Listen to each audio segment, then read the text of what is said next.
আজকে আমরা বানাচ্ছি পেঁপের বরফি। পেঁপের বরফি বানানোর জন্য প্রথমে পেঁপেটাকে দুফালি করে কেটে নিয়েছি। তারপর পেঁপেটাকে কুড়িয়ে নিচ্ছি। কুড়িয়েও নেওয়া যায়, আবার ঘষে আমরা ঘষেও নিতে পারি। ঘষে নিলে পেঁপেটাকে খোসা ছাড়িয়ে টুকরো করে ঘষে নিতে হবে, তবে কুড়িয়ে নিলে জিনিসটাও খুব সুন্দর হবে। এবার নারকেলটাকে কুড়িয়ে নেওয়া হচ্ছে।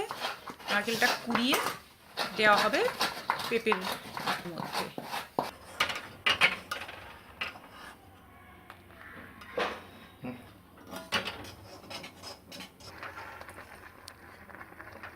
দেখুন দুধ একদম শুকিয়ে ক্ষীর হয়ে গেছে। এবার আমরা এটাকে নামিয়ে ফেলব।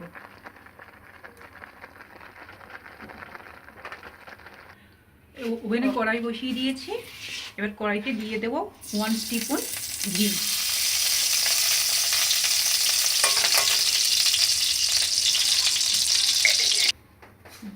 এবার ঘিয়ের মধ্যে পোড়ানো পেঁপেগুলো দিয়ে দিচ্ছি।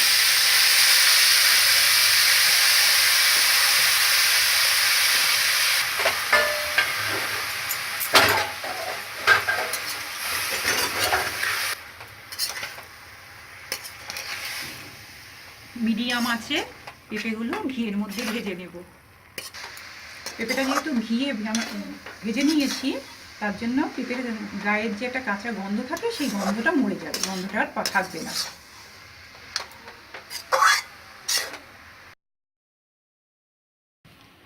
পেঁপেটা কিছুটা কমে এসছে। এবার এর মধ্যে কোরানো নারকেলটা দিয়ে দেবো, দিয়ে ভালো করে মিশিয়ে নাড়তে হবে।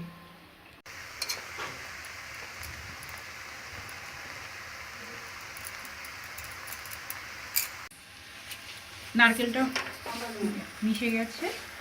এবার আন্দাজ মতো কিছুটা চিনি দিয়ে দিচ্ছি।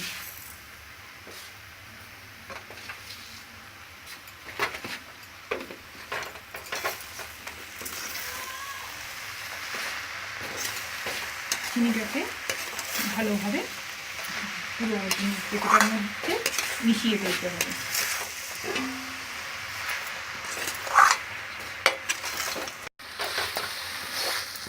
পেঁপেটা প্রায় হয়েই এসছে।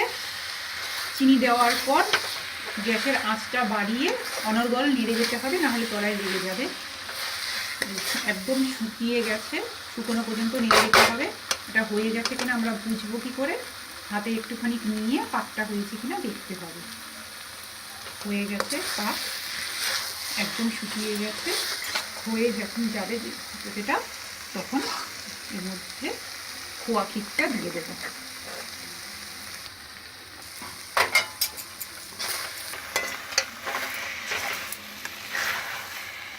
খোয়া ক্ষীরটা ভালোভাবে মিশিয়ে আরও 3 মিনিট নাড়ব। জিনিসটা শুকনো শুকনো হবে। হয়ে গেছে। এবার আমরা গ্যাসের ফ্লেমটা নিভিয়ে দেব।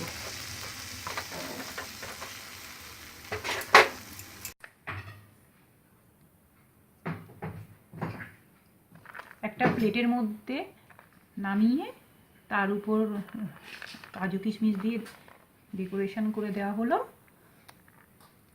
এবার একটা ছুরি দিয়ে বরফির আকারে এটাকে কেটে নিতে হবে। ঠান্ডা হয়ে গেলে এটা শক্ত হয়ে যাবে আস্তে আস্তে।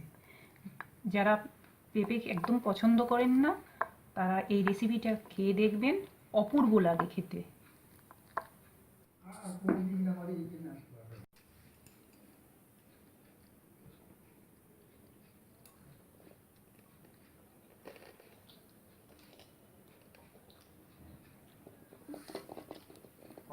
অসাধারণ হয়েছিল। এতে বোঝাই যাচ্ছে না যে পেঁপে, সত্যি করে বরফি লাগছে। অসাধারণ টেস্ট। এরকম নতুন ধরনের রেসিপি জানার জন্য অবশ্যই আমাদের চ্যানেলটা সাবস্ক্রাইব করবেন, আর বেল আইকনটা টিপতে ভুলবেন না রেগুলার আপডেট পাওয়ার জন্য। সত্যি অসাধারণ।